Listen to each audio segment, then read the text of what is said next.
ಖಾನ್ ಅಂತ ಕುಲಪತಿಗಳಿಗೆ ಎಲ್ಲ ರೀತಿಯ ರಕ್ಷಣೆ ಕೊಟ್ಟು ಕೆಲಸ ಮಾಡೋದಕ್ಕೆ ಪ್ರೋತ್ಸಾಹ ಕೊಡಬೇಕಾದದ್ದು ನಮ್ಮೆಲ್ಲರ ಧರ್ಮ. ಅವರು ಯಾರ ಪರವಾಗಿ ಯಾರ ವಿರುದ್ಧವಾಗಿ ಕೆಲಸ ಮಾಡ್ತಿಲ್ಲ ಅಂತ ಹೇಳಿ ನನಗೆ ಭಾಳ ಸ್ಪಷ್ಟವಾಗಿ ತಿಳುವಳಿಕೆ ಬಂದಿದೆ.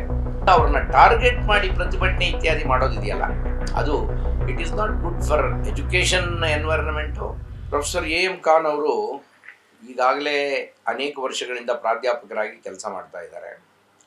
ಅವರು ಪ್ರಾಧ್ಯಾಪಕರಾಗಿ ಕೆಲಸ ಮಾಡುವ ಸಮಯದಲ್ಲಿ ಅವ್ರ ಮೇಲೆ ಯಾವುದೇ ಪಕ್ಷಪಾತದ ಆರೋಪದ ದೂರುಗಳು ಇಲ್ಲ. ಮತ್ತು ಅವರು ವಿಶ್ವವಿದ್ಯಾನಿಲಯದ ಕುಲಪತಿಗಳಾಗಿ ನೇಮಕ ಆದಮೇಲೆ ಭಾಳ ಕಣ್ಣಿಗೆ ರಾಚುವಂಥ ಪಕ್ಷಪಾತದ ಯಾವುದೇ ಕೆಲಸವನ್ನು ಅವ್ರು ಮಾಡಿದ್ದಾರೆ ಅಂತ ನನಗೆ ಅನಿಸ್ತಾ ಇಲ್ಲ. ಆದಷ್ಟು ಕಾನೂನಿನ ಪರವಾಗಿ, ಕಾನೂನು ಏನು ಹೇಳ್ತದೆ, ಮೆರಿಟ್ ಏನು ಹೇಳ್ತದೆ, ಅದರ ಪರವಾಗಿ ವಿಶ್ವವಿದ್ಯಾನಿಲಯದಲ್ಲಿ ಕೆಲಸ ಮಾಡ್ಕೊಂಡು ಬರ್ತಾ ಇದ್ದಾರೆ. ಅವ್ರ ಮೇಲೆ ಯಾವ ಕಾರಣದಿಂದಾಗಿ ನಮ್ಮ ಜನರು ಧರಣಿ ಮಾಡ್ತಿದ್ದಾರೆ ಅಥವಾ ಅವ್ರ ಮೇಲೆ ಆಪಾದನೆ ಮಾಡ್ತಿದ್ದಾರೆ, ಅದು ನಾಟ್ ಜಸ್ಟಿಫೈಡ್, ನ್ಯಾಯೋಚಿತವಾದದ್ದಲ್ಲ ಅಂತ ನನಗೆ ಅನಿಸ್ತದೆ. ಎರಡನೇದು, ಒಬ್ಬ ಅಲ್ಪಸಂಖ್ಯಾತರಾಗಿ ಕುಲಪತಿಗಳಂಥ ಹುದ್ದೆಗಳಲ್ಲಿ ಬಲಿಷ್ಠ ಸಮುದಾಯಗಳಿರುವ ಪ್ರದೇಶಗಳಲ್ಲಿ ಕೆಲಸ ಮಾಡೋದು ಬಹಳ ಸೂಕ್ಷ್ಮವಾದ ವಿಚಾರ. ಈಗಾಗಲೇ ಅಲ್ಲಿ ಅನೇಕ ಅಲ್ಪಸಂಖ್ಯಾತರು ಕೆಲಸ ಮಾಡಿದ್ದಾರೆ ಆ ಯೂನಿವರ್ಸಿಟಿ ಕುಲಪತಿಗಳಾಗಿ. ಅವ್ರು ಯಾರ ಮೇಲೂ ಅಂಥ ಗುರುತರವಾದ ಆರೋಪಗಳಿಲ್ಲ ನನಗೆ ಗೊತ್ತಿರೋ ಹಾಗೆ. ಆ್ಯಕ್ಚುಲಿ ಆರೋಪಗಳು ಬಹುಸಂಖ್ಯಾತರಿಂದ ಬಂದವ್ರ ಮೇಲೆ ಭಾಳ ಇವೆ. ಅಲ್ಪಸಂಖ್ಯಾತರ ಪರವಾಗಿ ಏನು ನಾವು ಯಾರೂ ಮಾತಾಡಬೇಕಾಗಿಲ್ಲ. ಆದರೆ ಅನವಶ್ಯಕವಾಗಿ ಅವರಿಗೆ ತೊಂದರೆ ಆಗ್ತಕ್ಕಂಥ ರೀತಿಯಲ್ಲಿ ನಮ್ಮ ವಿಶ್ವವಿದ್ಯಾನಿಲಯಗಳ ವಿದ್ಯಾರ್ಥಿಗಳು ಮತ್ತು ಅಲ್ಲಿರ್ತಕ್ಕಂಥ ಬಹುಸಂಖ್ಯಾತ ಸಮುದಾಯಗಳು ನಡ್ಕೊಳ್ಬಾರ್ದು.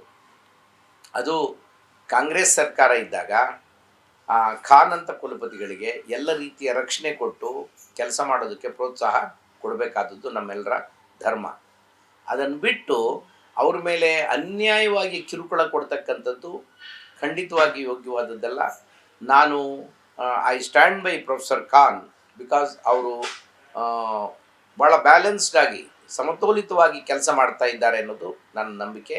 ಮತ್ತು ನಾನು ಸಂಗ್ರಹಿಸಿದ ಮಾಹಿತಿ ಪ್ರಕಾರ ಅವರು ಯಾರ ಪರವಾಗಿ ಯಾರ ವಿರುದ್ಧವಾಗಿ ಕೆಲಸ ಮಾಡ್ತಿಲ್ಲ ಅಂಥೇಳಿ ನನಗೆ ಭಾಳ ಸ್ಪಷ್ಟವಾಗಿ ತಿಳುವಳಿಕೆ ಬಂದಿದೆ. ಅಂಥದ್ದು ಯಾವುದಾದ್ರೂ ಇದ್ದರೆ ನಾವು ಕೂತು ಮಾತಾಡ್ಬೋದು. ಆದರೆ ಅವ್ರ ವಿರುದ್ಧ ಅವ್ರನ್ನ ಟಾರ್ಗೆಟ್ ಮಾಡಿ ಪ್ರತಿಭಟನೆ ಇತ್ಯಾದಿ ಮಾಡೋದಿದೆಯಲ್ಲ, ಅದು it is not good for education environment. ಶೈಕ್ಷಣಿಕ ಪರಿಸ್ಥಿತಿಗೆ ಪೂರಕವಾದದ್ದು ಅಲ್ಲ ಮತ್ತು ಸಾಮಾಜಿಕ ಪರಿಸ್ಥಿತಿಗೂ ಅದು ಪೂರಕವಾದದ್ದಲ್ಲ. ಆದ್ದರಿಂದ ನಾವೆಲ್ಲರೂ ಅಂತಹ ಅಪರೂಪದ ಅವಕಾಶ ಸಿಕ್ಕಿರುವ ಕುಲಪತಿಗಳ ಪರವಾಗಿ ನಿಲ್ಲಬೇಕು ಮತ್ತು ಅವರಿಗೆಲ್ಲ ರೀತಿಯ ಪ್ರೋತ್ಸಾಹವನ್ನು ಕೊಡ್ತಕ್ಕಂಥ ಕೆಲಸವನ್ನು ಸಾಮಾಜಿಕವಾಗಿ ನಾವೆಲ್ಲರೂ ಮಾಡಬೇಕು ಮತ್ತು ಸರ್ಕಾರ ಕೂಡ ಮಾಡಬೇಕು.